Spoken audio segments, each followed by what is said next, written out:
Assalamualaikum warahmatullahi wabarakatuh. Alhamdulillahi rabbil alamin. Wassalatu wassalamu ala asyrafil anbiya'i wal mursalin wa ala alihi wa sahbihi ajma'in. Rabbi shrah li sadri wa yassir li amri wahlul 'uqdatam min lisani yafqahu qawli, amma ba'd. Sidang hadirin hadirat, moga-moga kita dirahmati Allah Subhanahu wa taala insya-Allah.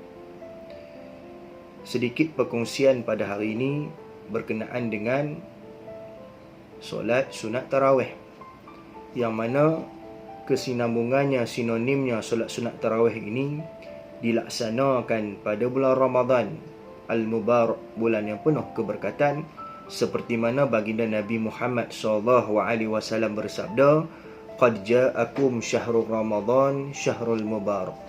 Telah datang kepada kalian bulan Ramadan, bulan yang penuh keberkatan, bulan yang penuh barakah. Inilah bulan yang mana dikurniakan kepada umat baginda Nabi Muhammad SAW, bulan yang penuh keberkatan. Dan bulan Ramadan inilah yang mana solat sunat tarawih ini dilaksanakan. Hukum solat sunat tarawih ini, tuan-tuan puan-puan dirahmati Allah Subhanahu wa taala, adalah sunat semata-mata. Ia tidaklah diwajibkan ke atas semua orang, tak diwajibkan, sekadar sunat sahaja. Adapun kalau kita melaksanakan solat sunat tarawih ini, maka kita memperolehi pahala daripada Allah Subhanahu wa taala.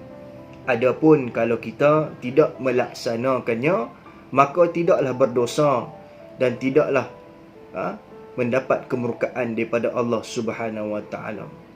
Solat sunat tarawih ini juga merupakan sunnah baginda Nabi Muhammad SAW, ketika mana baginda Nabi Muhammad SAW pada malam yang pertama 1 Ramadan, baginda Nabi Muhammad SAW menunaikan solat sunat tarawih ini berjemaah bersama dengan para sahabat.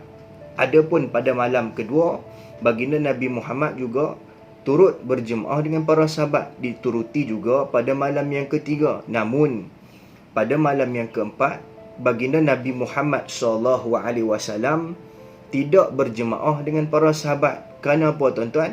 Kerana Nabi bimbang, takut-takut solat sunat tarawih ini difardukan oleh Allah Subhanahu wa taala. Maka dalam penceritaan saya sebentar tadi, tuan-tuan, menunjukkan bahawasanya solat sunat tarawih ini boleh dilaksanakan sama di masjid atau di surau, ataupun dilaksanakan di rumah, yakni secara berjemaah ataupun berseorangan. Cumanya, tuan-tuan, dalam keadaan sekarang di Malaysia ini, dalam tempoh PKP ini, masjid dan surau ditutup. Jadi inilah kesempatannya, tuan-tuan, puan-puan dirahmati Allah, melaksanakan solat sunat tarawih ini di rumah. Adapun suami-suami, yakni pemimpin keluarga, menjadi imam solat sunat tarawih ini kepada isteri dan anak-anak. Jangan bimbang, tuan-tuan, dan jangan takut. Solat sunat tarawih ini merupakan satu solat yang hanya sunat semata-mata. Ia tidaklah diwajibkan. Ada orang bertanya kepada saya, "Ustaz, berapa yang afdalnya kita sembahyang sunat tarawih ini? Adakah 8 ataupun 20? Ada yang menyatakan afdalnya 20 dan ada yang menyatakan afdalnya 8. Maka para ulama sudah menjawab bahawasanya 8 pun betul, 20 pun betul. Adapun orang yang tak buat, itu yang tak betul.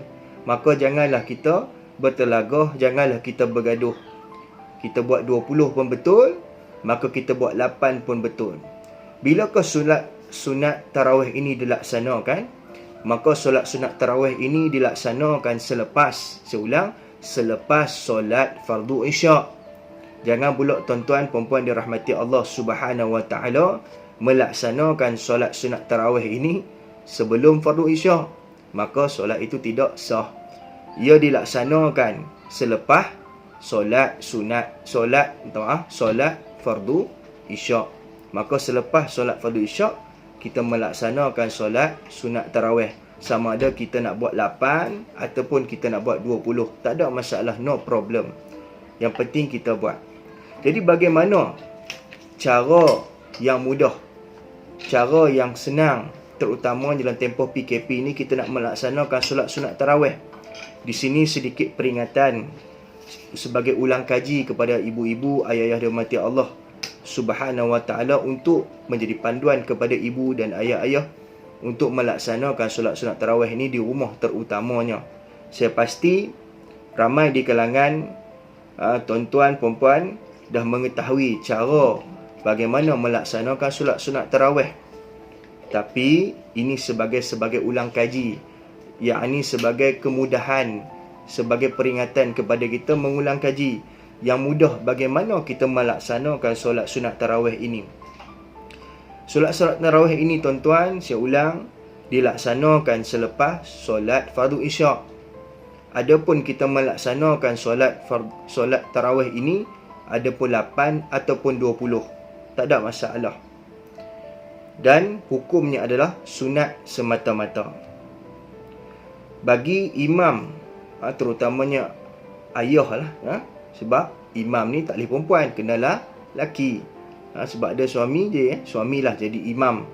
Maka bagi suami yang menjadi imam, saya nasihatkan, jika tuan-tuan nak baca surah yang panjang, maka maklumlah kepada makmum di belakang. Jangan buat di masjid, macam masjid. Masjid tak apalah, tapi di rumah ni kita kena faham, di belakang kita anak-anak, di belakang kita isteri kita, anak-anak kita kena faham. Maka kalau kita nak baca surah yang panjang, saya nasihatkan maklumkan kepada makmum di belakang. Bagi tahu, hari ini ayah nak baca surah panjang, contoh surah As-Sajdah, contoh panjang tu, maka maklumkan kepada makmum di belakang. Jangan terus baca aja.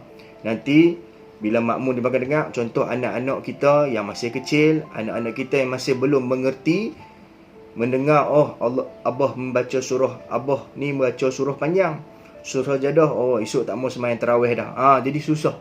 Sebab tu tuan-tuan, puan-puan dirahmati Allah Subhanahu wa ta'ala, bagi imam, kalau bolehlah saya nasihatkan, maklumkan kepada makmum di belakang. Jadi bagaimana kita nak laksanakan solat sunat tarawih ni? Mudah. Seperti mana solat-solat yang lain. Cumanya solat sunat tarawih ni dilaksanakan 8 rakaat ataupun 20 rakaat. Dibuat 2, 2, 2 dan 2 sampailah 8 rakaat. Setiap 2 rakaat disertakan dengan 1 salam, selepas itu 2 rakaat disertakan 1 salam, dan seterusnya sampailah 8 rakaat dan disertakan dengan salam. Maka bagaimana pada permulaan cara kita nak tunaikan solat sunat tarawih ini? Adapun yang pertama, pastinya kita kena berniat.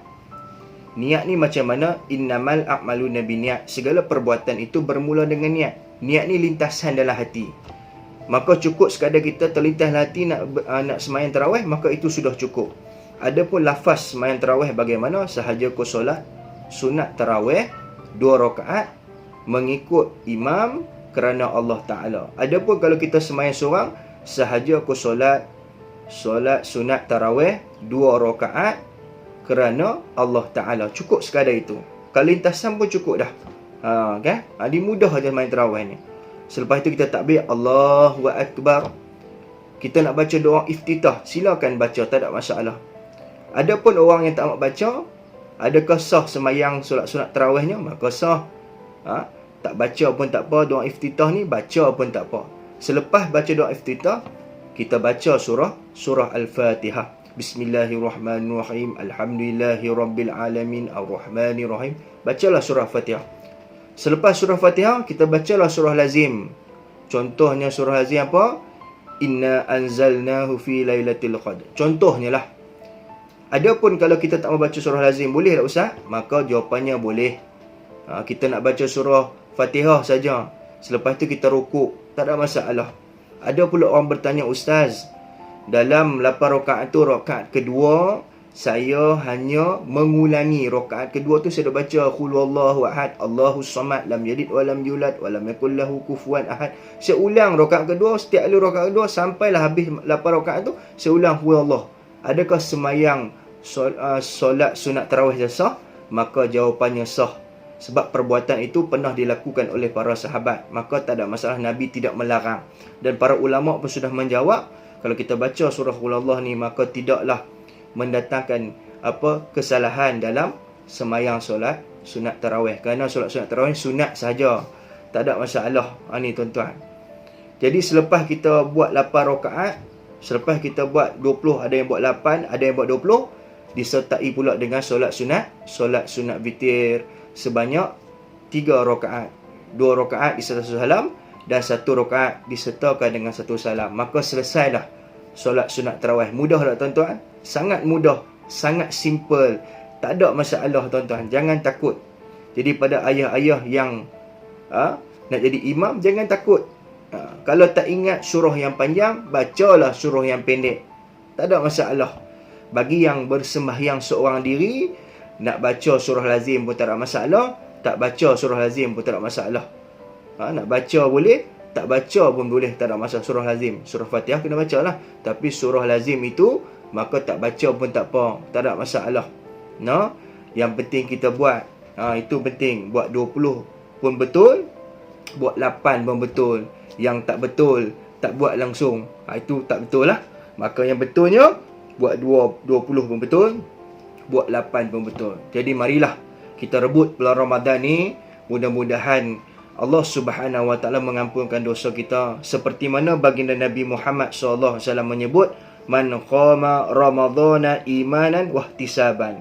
Barang siapa yang menghidupkan malam-malam dari bulan Ramadan kerana keimanan dan mengharapkan ganjaran daripada Allah Subhanahu Wa Taala, maka Allah Subhanahu Wa Taala akan mengampunkan dosanya yang terdahulu. Hadis riwayat Bukhari dan Muslim.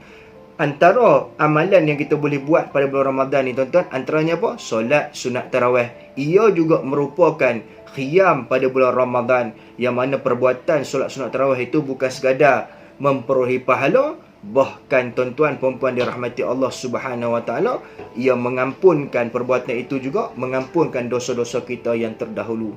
Mudah-mudahan Allah Subhanahu Wa Taala melimpahkan rahmat kepada kita, dan mudah-mudahan yang paling penting, bila tamatnya Ramadan ini, Allah Subhanahu Wa Taala mengampunkan segala dosa kita. Itu yang paling penting. Ingatlah, baginda Nabi Muhammad SAW bersabda, celakalah orang yang sempat masuk bulan Ramadan tapi dosanya tidak diampunkan oleh Allah Subhanahu Wa Taala. Celakalah orang ni. Jadi tuan-tuan, rebutlah Ramadan kali ni. Ramadan kali ni lebih terbaik, mudah-mudahan lebih baik pada Ramadan sebelum ini. Yang baik datang daripada Allah, yang kurang terdatang pada kelemahan diri sendiri. Saya mohon maaf banyak-banyak jika ada terkhilaf dan terkasar bahasa. Wabillahi taufiq wa hidayah. Wassalamualaikum warahmatullahi wabarakatuh.